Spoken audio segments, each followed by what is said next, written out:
Syllabus, हम लोग इस सिलेबस को वन बाय वन देखते हैं। फर्स्ट हम लोग फंडामेंटल ऑफ एनवायरमेंटल साइंस देख रहे हैं। फंडामेंटल ऑफ एनवायरमेंटल साइंस में हम लोग क्या क्या पढ़ने वाले हैं, जैसे कि सबसे स्टार्टिंग हम लोग definition, principle and scope of environmental science हम लोग देखेंगे, है ना, कि क्या क्या स्कोप है एनवायरमेंटल साइंस के। ये पूरा स्कोप जो हम लोग डिटेल में देखेंगे, क्योंकि ये आपके करियर से रिलेटेड है।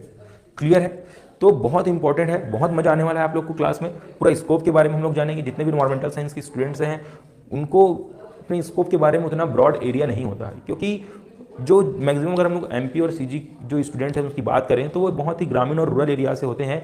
वो लोग जब न्यू मतलब सिटीज़ में आते हैं, है ना, तो उनको क्लासेस इतनी मतलब क्लास हो जाती है तो उनको अप्रोच के बारे में पता नहीं होता कि क्या क्या उनका फ्यूचर में उनके करियर हो सकते हैं, स्कोप हो सकते हैं, वो उनको आइडिया नहीं होता है। तो उन आइडियाज़ के बारे में भी मैं बताऊंगा, है ना। और साथ ही साथ स्कोप के साथ साथ ये जो कोचिंग इंस्टीट्यूट है वो आप लोगों को बहुत सारी चीज़ें प्रोवाइड करेगी। जैसे कि अगर आप किसी भी, है ना, एग्जाम के लिए प्रिपेयर कर रहे हैं तो इंटरव्यू होता है, तो इंटरव्यू का प्रिपरेशन भी हम लोग साथ में ही आप लोग को, है ना, फ्री ऑफ कॉस्ट में प्रोवाइड करेंगे। क्लियर है? नेक्स्ट हम लोग पढ़ेंगे structure and composition of atmosphere, hydrosphere, lithosphere and biosphere, है ना। तो ये पूरा फंडामेंटल ऑफ एनवायरमेंटल साइंस का सिलेबस है। एक एक को मैं डील करूंगा। उससे अच्छा है कि आप लोग एक बार सिलेबस आप लोग देखिएगा, है ना। इसको हम लोग डिटेल में क्लासेस जो स्टार्ट होंगी उसमें हम लोग एक एक टॉपिक को डील करेंगे। क्लियर है? नेक्स्ट है environmental chemistry, which is very very important, है ना। यहाँ पर हम लोग देखेंगे फंडामेंटल ऑफ एनवायरमेंटल केमिस्ट्री कि क्या क्या केमिस्ट्री का रोल है एनवायरमेंटल साइंस में। उन सभी टॉपिक्स को हम लोग डिटेल में यहाँ पर डील करेंगे। क्या क्या क्लासिफिकेशन ऑफ एलिमेंट्स है जो इंपॉर्टेंट है। क्लासिफिकेशन ऑफ एलिमेंट की बात करें तो जो पीरियडिक टेबल्स हैं, है ना, पीरियडिक टेबल जो है, पीरियडिक टेबल के कुछ इंपॉर्टेंट एलिमेंट है ना, जिसकी अगर मैं एटॉमिक नंबर की बात करूं 1 से लेकर के अबाउट 50, है ना, lanthanide series plus actinide series, actinide series, है ना। इसमें से कुछ कुछ इंपॉर्टेंट जो है एलिमेंट्स हैं उनको आप लोग को याद रखना पड़ेगा, है ना। तो वो हम लोग क्लासिफिकेशन एलिमेंट में कुछ इंपॉर्टेंट एलिमेंट्स हैं उनको आपको याद रखना पड़ेगा, वो बहुत इंपॉर्टेंट होता है एग्जाम के लिए, है ना। Stoichiometry, Gibbs free energy, chemical potential, chemical kinetics, इनका जो बेसिक्स हमको पढ़ना है। एक्चुअली में इन्वायरमेंटल साइंस की जो सिलेबस की आप बात करेंगे तो वहाँ पर जितने भी आप लोग कंटेंट देखेंगे, एक बार मैं आप लोग को डिटेल में बता देता हूँ, बहुत इंपॉर्टेंट है आप लोग को जानने के लिए। देखिए, इन्वायरमेंटल साइंस की जो सिलेबस है उसमें हर एक टॉपिक में एक ब्रॉडर एस्पेक्ट्स है। जैसे कि अगर कोई स्टूडेंट इन्वायरमेंटल केमिस्ट्री पढ़ना चाहे तो इन्वायरमेंटल केमिस्ट्री में अभी हम लोग सिलेबस देखें ना कि एक एक केमिस्ट्री के पॉइंट है, कॉन्सेप्ट पढ़ना है, लेकिन कितना पढ़ना है, क्या पढ़ना है, क्या छोड़ना है, यही बच्चों को पता नहीं होता है।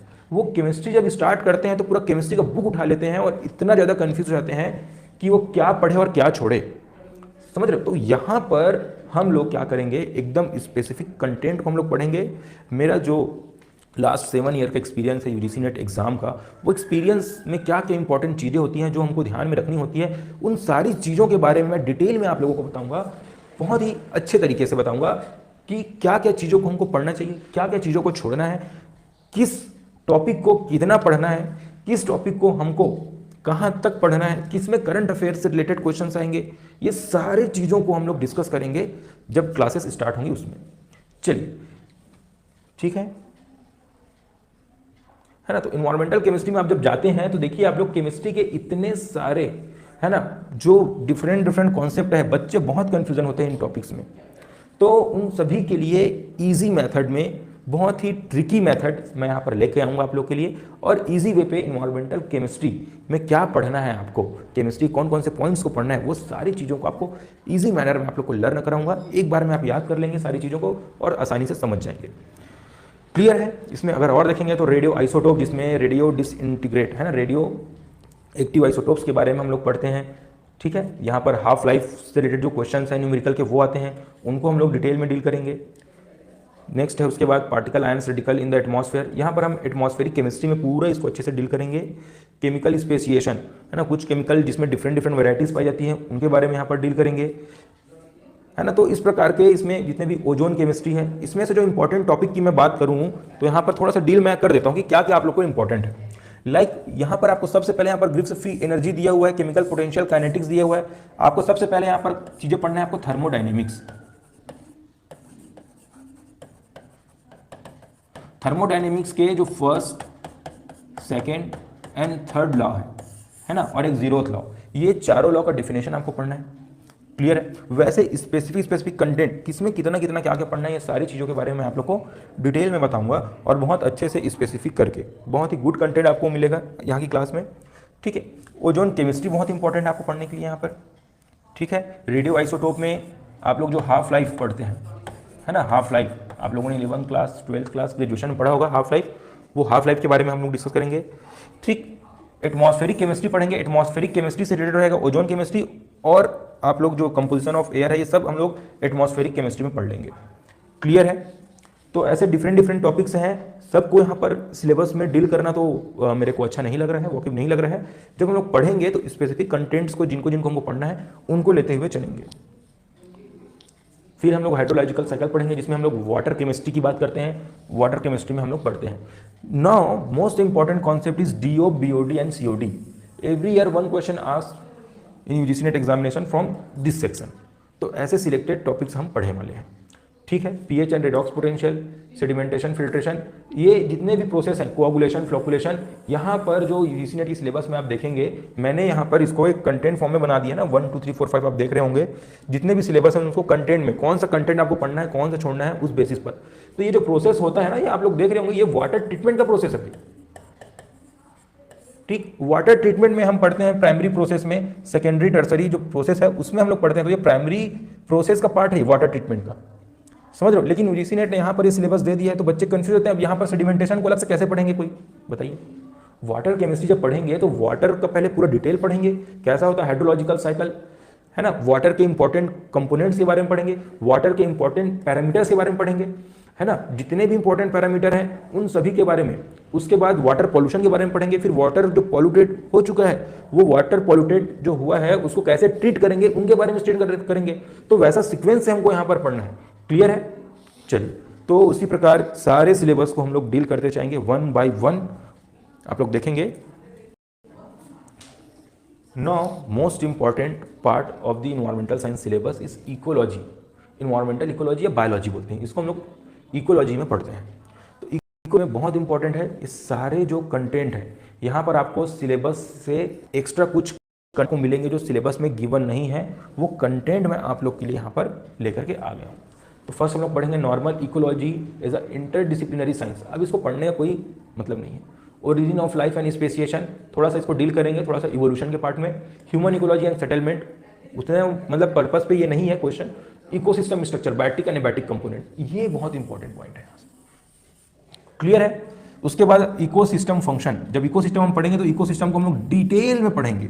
तो ये सारे कंपोनेंट्स आपको देखेंगे, जैसे energy flow in ecosystem, energy flow model, food chain, food web, है ना, कितने टाइप्स के फूड वेब चेन होते हैं, फूड चेन होते हैं, आप लोगों को पता होगा, है ना, DFC पता है आप लोग को, डिट्रिटस फूड चेन, ठीक है, GFC, है ना, grazing food chain, and how this food chain are different to each other, है ना, PFC पैरासिटिक फूड चेन, है ना। तो ये डिफरेंट के फूड चेन जो है ना, वो नेचर में अवेलेबल है, इकोसिस्टम में अवेलेबल है। उन सारे टॉपिक्स को हम लोग डिटेल में पढ़ते चलेंगे, है ना। बायोजियोकेमिकल साइकिल, अब यहाँ पर बायोजियोकेमिकल साइकिल की बात करेंगे तो बहुत सारे साइकिल्स होते हैं, तो हमको कौन सा पोर्शन पढ़ना है साइकिल का वो इंपॉर्टेंट है। अगर मैं पूरे बायोजियोकेमिकल साइकिल की बात करूँ तो सबसे इंपॉर्टेंट साइकिल है नाइट्रोजन साइकिल।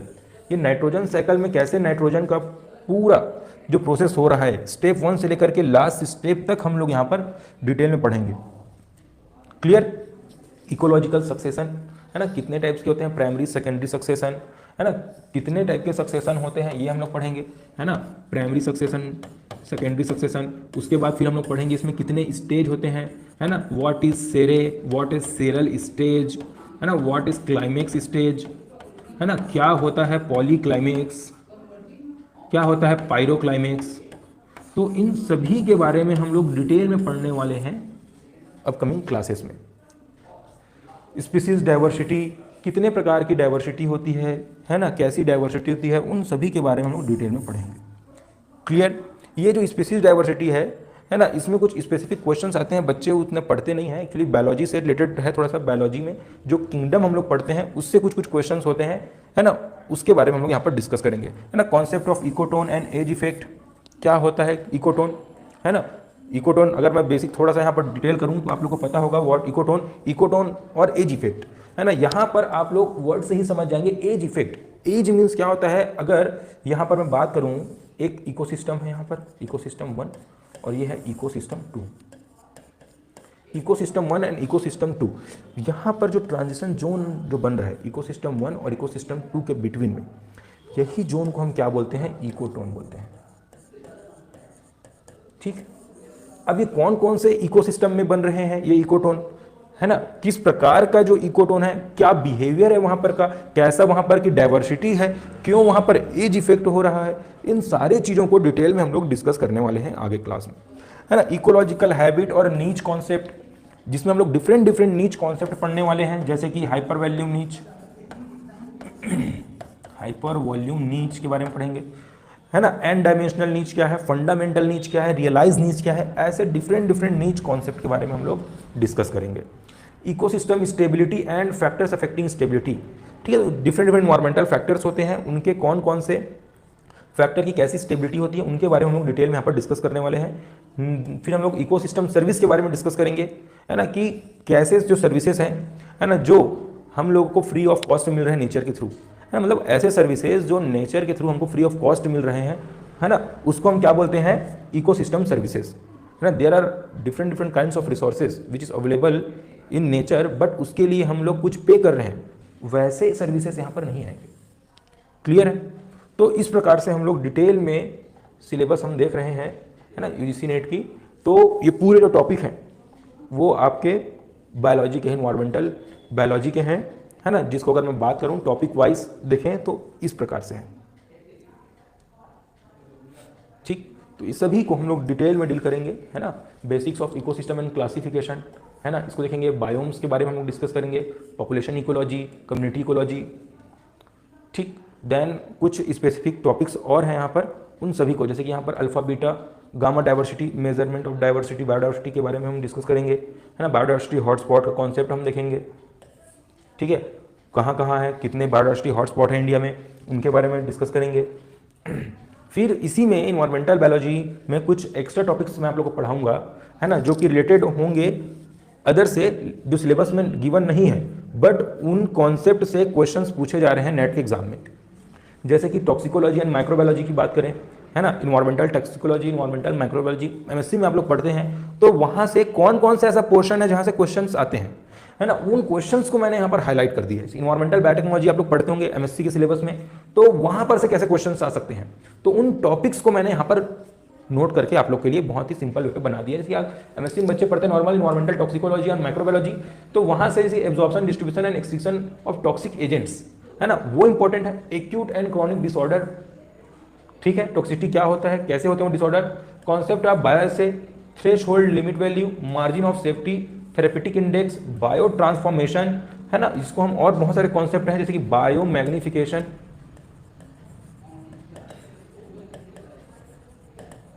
बायो मैग्निफिकेशन, है ना, बायो एक्यूमुलेशन,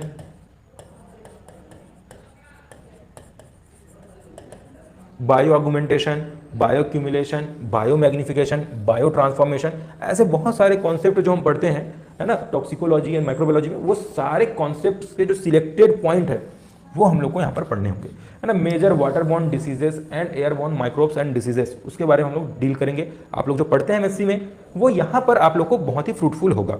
कौन सा पार्ट को कहाँ से लेना है आपको एमएससी में, जैसे कि एमपीपीएससी में हो, मतलब मध्य प्रदेश में जो जितने भी यूनिवर्सिटी है जहाँ पर इन्वायरमेंटल साइंस है, तो उन बच्चों को पता नहीं होता है कि एमएससी वो लोग पढ़ते हैं इन्वायरमेंटल साइंस, लेकिन कौन से पोर्शन से कितना और कैसे क्वेश्चन पूछा जाएगा ये उन लोग को पता नहीं होता है। वो चीज़ मैं यहाँ पर आप लोग को लेके आऊँ। जैसे छत्तीसगढ़ में रविशंकर यूनिवर्सिटी में इन्वायरमेंटल साइंस स्टूडेंट्स जो हैं और सिलेबस में ये पॉइंट्स जो हैं अब किस जो सिलेबस के, वो यहाँ पर बहुत ही ज़्यादा आप लोग को हेल्पफुल होने वाले हैं।